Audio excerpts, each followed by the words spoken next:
Hello student, welcome to YouTube channel commerce सोशन सी। आज की क्लास में हम कंटिन्यू करेंगे जो हमने कंसेप्ट स्टार्ट किया अकाउंटिंग टर्म्स का।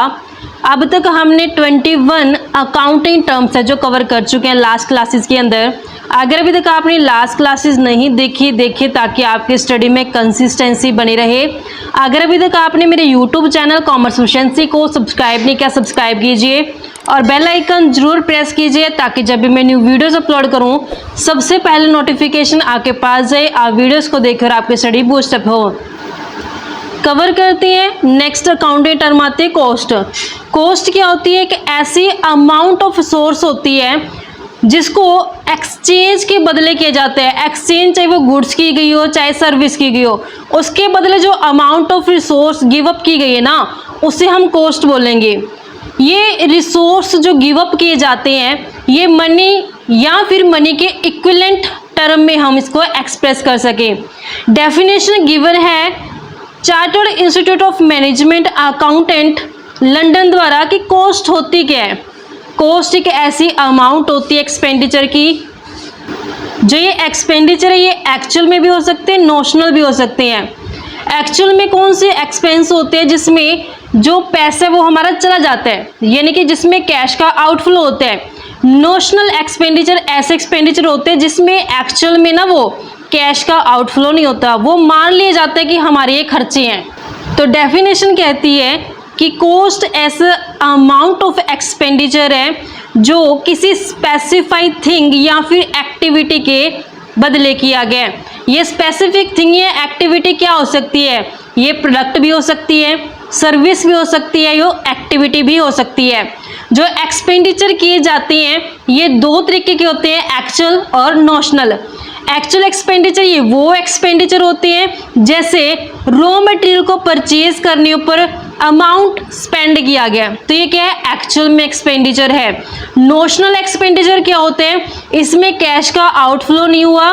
जैसे एग्जांपल के लिए नोशनल एक्सपेंडिचर में हम मान लेते हैं कि ये हमारे एक्सपेंडिचर हो चुकी हैं। जैसे रेंट ऑफ ओन्ड फैक्ट्री, मेरी खुद की फैक्ट्री है और मैं उसका रेंट है जो एक्चुअल में आउटले नहीं हो रहा कैश का, लेकिन मैं क्या कर रही हूँ उसको दिखा रही हूँ कि ये एक्सपेंडिचर है। तो ये क्या है? नोशनल एक्सपेंडिचर है, क्योंकि मैं खुद की ज़मीन पे फैक्ट्री खोल के बैठी हूँ। तो क्या मैं अपने आप को किराया दूंगी? नहीं, लेकिन हम एक्सपेंडिचर में दिखाते हैं रेंट ऑफ ओन्ड फैक्ट्री। तो ये क्या है? नोशनल एक्सपेंडिचर है कि इसमें एक्चुअल में कैश का आउटले नहीं हुआ। ऐसे next interest on earned capital, कि मेरे खुद की कैपिटल है, क्या मैं खुद की कैपिटल के ऊपर खुद इंटरेस्ट लूंगी? नहीं, लेकिन उसको हम एक्सपेंडिचर दिखाते हैं इंटरेस्ट ऑन अर्न्ड कैपिटल को। तो ये कौन से एक्सपेंडिचर होते हैं? नोशनल एक्सपेंडिचर होते हैं जो मान लिए जाते हैं कि एक्सपेंडिचर है, लेकिन एक्चुअल में इसमें कैश आउटफ्लो नहीं होता। नेक्स्ट अकाउंटिंग टर्म आते हैं वाउचर।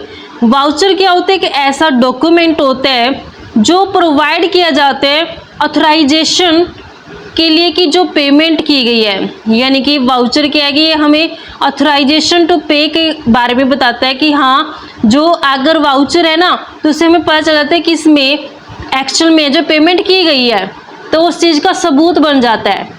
तो जो वाउचर्स होते हैं, वाउचर के बेस पे ही सबसे पहले बुक्स ऑफ अकाउंट्स के अंदर ट्रांजेक्शन का जो रिकॉर्ड किया जाता है। हर एक ट्रांजेक्शन का एक अलग वाउचर बनाया जाता है। जितने ट्रांजेक्शन होंगी उतने ही उनके वाउचर होंगे जो स्पेसिफाई करेंगे अकाउंट को कि किस अकाउंट को हमने डेबिट करना है, किस अकाउंट को हमने क्रेडिट करना है। तो ये वाउचर के बेस पे ही हम अकाउंट को डेबिट या क्रेडिट करेंगे। जो वाउचर का फॉर्म होता है ना वो अलग अलग होते हैं, अलग अलग फर्मों का। जो वाउचर होते हैं ये प्रिंटेड होते हैं, अलग अलग फर्में क्या करते हैं अपने नाम से वाउचर बनाती हैं। जब वाउचर प्रिपेयर किए जाते हैं ये अकाउंटेंट द्वारा प्रिपेयर किए जाते हैं और हर एक वाउचर को नंबर किया जाता है, उसके ऊपर नंबर डाला जाता है और उस पर काउंटर साइन किया जाता है जो अथराइज पर्सन होता है फर्म का। जो फर्म ने अथराइज पर्सन अपॉइंट किया हो उसके काउंटर साइन होंगे वाउचर के ऊपर। नेक्स्ट अकाउंटिंग टर्म आते हैं डिस्काउंट। डिस्काउंट क्या होती है? एक तरह की रिबेट होती है, अलाउंस होते हैं, यानी कि छूट होती है जो सेलर द्वारा बायर को दी जाती है। तो ये डिस्काउंट दो तरीके के होते हैं, ट्रेड डिस्काउंट और कैश डिस्काउंट। ट्रेड डिस्काउंट यानी ट्रेड डिस्काउंट ऐसा डिस्काउंट होता है जो सेलर द्वारा अलाउ किया जाता है कस्टमर को fixed percentage on list price या फिर कैटलॉग प्राइस ऑफ गुड्स के ऊपर। जो ट्रेड डिस्काउंट होता है इसे बुक्स ऑफ अकाउंट्स के अंदर डायरेक्टली नहीं दिखाते, बल्कि इसे इनवॉइस या फिर कैश मेमो में से माइनस करके दिखा देते हैं। यानी जो ग्रोस वैल्यू होगी गुड्स की उसमें से डिस्काउंट माइनस करके जो वैल्यू आएगी उसको बुक्स ऑफ अकाउंट्स में दिखाया जाएगा। नेक्स्ट आते हैं कैश डिस्काउंट। कैश डिस्काउंट क्या होता है कि यहाँ पे सेलर चाहता है कि जो कस्टमर है वो टाइम से पहले पेमेंट कर दे, तो उसे कैश डिस्काउंट है जो दिया जाता है, ये सेलर द्वारा दिया जाता है अपने कस्टमर को ताकि वो टाइमली पेमेंट कर दे।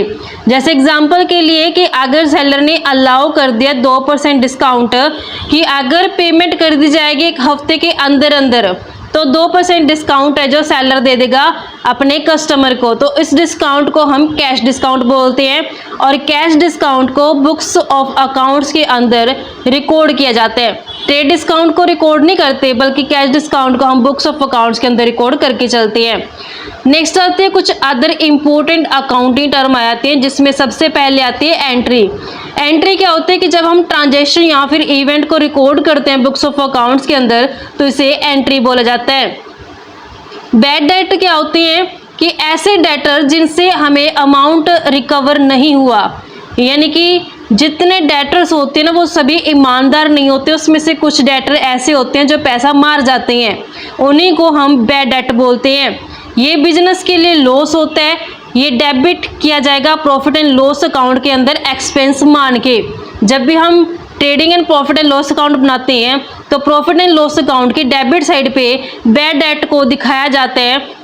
ये लॉस होता है बिजनेस के लिए, इसको जब हम दिखाएंगे प्रॉफिट एंड लॉस अकाउंट की डेबिट साइड पे तो इसको एक्सपेंस मान लिया जाएगा, क्योंकि प्रॉफिट एंड लॉस अकाउंट की डेबिट साइड पे जितने एक्सपेंस होते हैं वो सभी दिखाए जाते हैं। नेक्स्ट आते हैं इंसॉल्वेंट। इंसॉल्वेंट को हिंदी में बोलते हैं हम कि वो उसकी पोजीशन क्या है पैसा पे करने की या फिर ना पे करने की, वो दिवालिया जिसे बोलते हैं ना हम हिंदी में, इसका मीनिंग होता है दिवालिया। कि अगर एक पर्सन या फिर एक एंटरप्राइज अपने डेट को पैसा पे करने की पोजीशन में नहीं है तो उसे क्या बोलते हैं, इंसॉल्वेंट की क्या हो चुकी है, वो दिवालिया हो चुकी है।